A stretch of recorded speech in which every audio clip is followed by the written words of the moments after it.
Olá! Hoje a nossa conversa é sobre química. Que, bom, por um lado a gente sabe é essencial para a nossa vida, né? Traz produtos incríveis. Exato. Mas, por outro, tem aquele histórico complicado com o meio ambiente. Poluição, resíduos tóxicos, essas coisas. Sim, um passivo histórico considerável. Mas é aí que entra uma abordagem diferente, que está ganhando força. A química verde. Isso, química verde ou QV. Exatamente. Ela surgiu ali nos anos 90, não só como uma técnica, sabe? Mas como uma filosofia mesmo. Uma filosofia? Como assim? A ideia central é, tipo, criar, desenvolver e aplicar produtos e processos químicos de um jeito que reduza ou até elimine o uso e a geração de substâncias perigosas. Ah, entendi. É pensar numa química mais limpa, mais segura? Mais inteligente, desde o começo do processo, não só remediar depois. Perfeito. E é isso que a gente vai explorar hoje. Demos uma olhada em vários materiais, né? Pesquisas, artigos sobre a indústria, iniciativas na educação aqui no Brasil. Isso aí. Nossa missão aqui é entender o que essa química verde significa na prática e qual é o cenário brasileiro atual. E a QV nasceu justamente dessa ideia, sabe? De que não adiantava só limpar a sujeira. Era preciso redesenhar a química para evitar o problema lá na raiz. Mudar o foco, né? Isso. Da remediação para a prevenção. É uma mudança de mentalidade mesmo. E para guiar essa mudança tem aqueles famosos 12 princípios da química verde, né? Do Anastasia Werner. Fundamentais. Eles são a espinha dorsal da QV. E o primeiro já diz tudo: prevenção. É melhor evitar gerar resíduo do que ter que tratar ou limpar depois. Faz todo sentido. Total. E tem até métrica para isso, o fator E, o fator ambiental. Ah, eu vi isso. Compara o peso do resíduo com o peso do produto final, né? Exatamente. Quanto menor, melhor. Em refinarias, por exemplo, é baixo, menor que 0,1. Mas olha só, na indústria farmacêutica, Nossa, aí complica. pode chegar a 25, 50 até 100. 100 100 quilos de resíduo para cada quilo de produto. é muito impressionante. É chocante, né?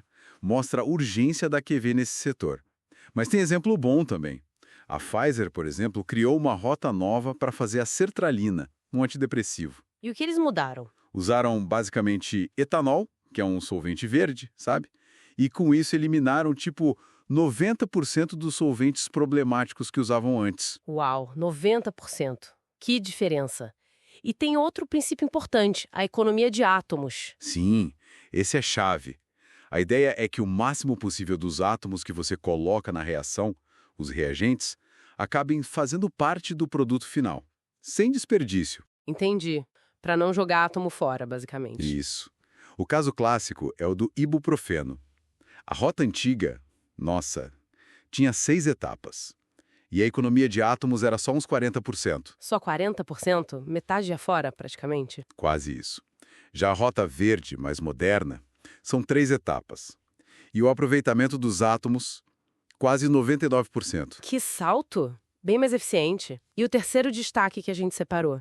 Desenvolvimento de produtos seguros. Fundamental também. É criar produtos que funcionem, claro, mas que tenham a menor toxicidade possível. Para nós e para o ambiente. Tipo, pensar na segurança desde a concepção do produto? Exato. Um exemplo conhecido é a substituição de pesticidas como o DDT. Super tóxico, persistente, Sim, muito problemático. foi sendo substituído por coisas como o Spinosad, que vem de uma bactéria e é bem menos agressivo para o ambiente e para a saúde. Faz todo sentido. Então, o objetivo geral é meio que repensar tudo, né? Processos mais eficientes, mais seguros, usar a matéria-prima renovável se der. Isso. E conecta direto com a sustentabilidade, né? Os pilares ambiental, social e econômico. Não é só sobre ambiente, é sobre um modelo mais inteligente e duradouro. E como isso aparece na prática, assim, no dia a dia da indústria ou da pesquisa? Que técnicas a gente vê? Tem várias frentes. O uso de catalisadores mais eficientes é uma delas. Podem ser sólidos ou usar micro-organismos, que é a biocatálise. Ou até usar a luz, a fotocatálise. Interessante. E solventes, que sempre são um problema. Sim. Tem muita pesquisa em reações sem solvente nenhum, usando alternativas mais seguras, tipo o CO2 supercrítico. CO2, dióxido de carbono. Sim, mas pressurizado. Ele vira um solvente incrível, usado para descafeinar café, por exemplo. Ou os líquidos iônicos, que são outra classe promissora. E até micro-ondas, eu li, para acelerar as reações. Exato. Usar micro-ondas pode tornar as reações mais rápidas e eficientes em termos de energia. Tudo conta para tornar o processo mais verde. Legal. E trazendo para o nosso contexto, para o Brasil, como a gente está nessa história? Nossas fontes mostraram umas iniciativas bem legais, né? Sim, o Brasil tem coisas importantes acontecendo. Existem colaborações fortes entre universidades de ponta, como Unicamp, Unesp, USP, e empresas grandes como a Braskem. Desenvolvendo o quê, por exemplo? Coisas como o propeno verde, feito a partir de fontes renováveis, ou plásticos biodegradáveis. Tem também centros de pesquisa bem focados nisso. Tipo aquele da UFSCar com a FAPESP e a GSK. Esse mesmo. Um investimento grande, mais de 30 milhões, para buscar insumos farmacêuticos mais sustentáveis. E, claro, muitos grupos de pesquisa dedicados em várias universidades. O LaSol na UFPEL, por exemplo, é pioneiro em síntese orgânica limpa aqui no Brasil. Parece que a pesquisa está caminhando bem, então. Mas e a formação? Isso está chegando nos estudantes de química, porque um ponto que me chamou a atenção nas fontes foi esse. Aí temos um gargalo. Parece que a química verde ainda não pegou para valer nos currículos universitários, né? É um ponto crítico, sim. Um estudo recente que a gente viu apontou que só uns 11% das instituições de ensino superior no Brasil têm uma disciplina específica de QV. Só 11%? É bem pouco. E elas se concentram mais nas universidades públicas federais, principalmente, e mais na região sudeste.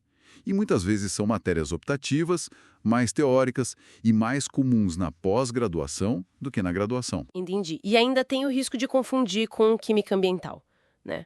Exato, que é super importante e relacionada, mas Química Verde tem esse foco no design, na prevenção desde o início. Mas imagino que tenha luz no fim do túnel, né? Iniciativas boas devem existir. Com certeza. Não é só notícia ruim.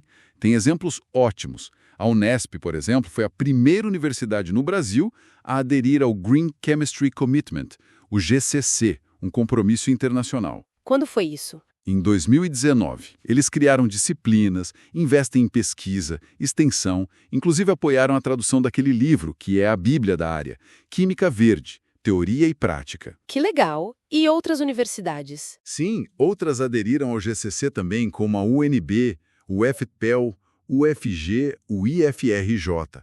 E temos eventos importantes como a Escola Brasileira de QV na UFJ, escolas de verão na UFSCar, na USP, e modelos interessantes como o da UFPEL, que tenta integrar ensino, pesquisa e extensão, e tem disciplina obrigatória. Então, existem ilhas de excelência, digamos assim, mas a coisa ainda não se espalhou de forma geral. Exato. E quais seriam os desafios para isso acontecer? Falta lei específica, talvez? Resistência para mudar o currículo? Pode ser uma combinação. Falta uma legislação que incentive mais, diferente da educação ambiental, que a lei.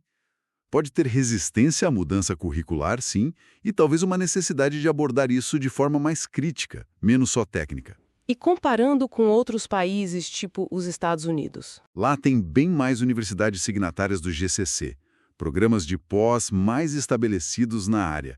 Parece que a gente ainda tem um caminho a percorrer para massificar isso. E aqueles dados do EPI de 2014, lembra? O Brasil estava numa posição intermediária no desempenho ambiental geral. Lembro, 77º lugar. E com desafios grandes em florestas, né? 115, Ava. Pois é. Mostra que temos pontos fortes, mas também áreas críticas para avançar. Bom, acho que deu para ter um panorama bem completo. Resumindo a conversa toda, a Química Verde deixou de ser só uma tendência, né? É uma abordagem fundamental mesmo para a gente alinhar a química com a sustentabilidade. Traz ganhos para o ambiente, para a sociedade e para a economia também. Uma mudança de visão que se tornou indispensável. Fica muito claro que o Brasil tem pesquisa de qualidade, tem iniciativas valiosas. O grande desafio parece ser transformar esses bons exemplos em algo sistêmico, sabe? Que esteja presente na formação de todo químico, em todas as regiões, e que seja a prática padrão na indústria de forma mais ampla. Exatamente. E fica aqui uma provocação final, pensando em tudo que a gente viu. O Brasil tem ciência de ponta, tem uma biodiversidade absurda, que é fonte de matéria-prima renovável. A biomassa já era quase 29% da nossa energia lá em 2012. Sim, um potencial enorme. Então, o que realmente falta para a química verde? Deixar de ser essa coleção de boas iniciativas isoladas e virar o padrão na química brasileira, tanto na academia quanto na indústria. Fica aí a reflexão.